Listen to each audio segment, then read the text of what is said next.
that Allah created humankind different from the angels. The angels don't have the ability to disobey. And different from shaitan. Shaitan will not obey Allah. If he obeys Allah, he would not be called shaitan anyway. So in the middle, there is a creature known as humankind.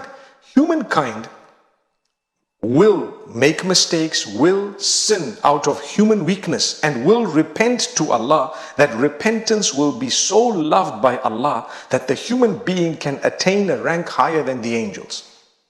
Subhanallah. Yes, there is a discussion as to the exact detail of that, but it's there. This is loved by Allah. Allah loves it so much. So the one thing that Allah told Adam and Eve not to do is the exact thing they ended up doing.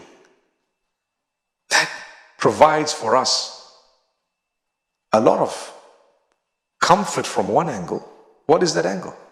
While we will never condone sin, because by our very nature we are sinful, kullu bani Adam khata, all the children of Adam make mistakes, commit sins.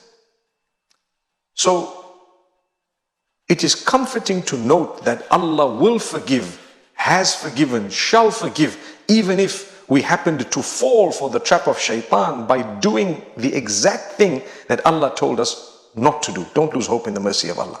So that is the lesson. When we reconnect with revelation, we realize it's the mercy of Allah. Allah has been so merciful. Here is Adam. He says, رَبَّنَا ظَلَمْنَا أَنفُسَنَا وَإِن لَمْ تَغْفِرْ لَنَا وَتَرْحَمْنَا لَنَكُونَنَّ مِنَ الْخَاسِرِينَ. Oh our Lord, we have wronged ourselves. And if you don't have mercy on us, and if you don't forgive us, we are going to be the losers. Allah forgave them. May Allah forgive all of us.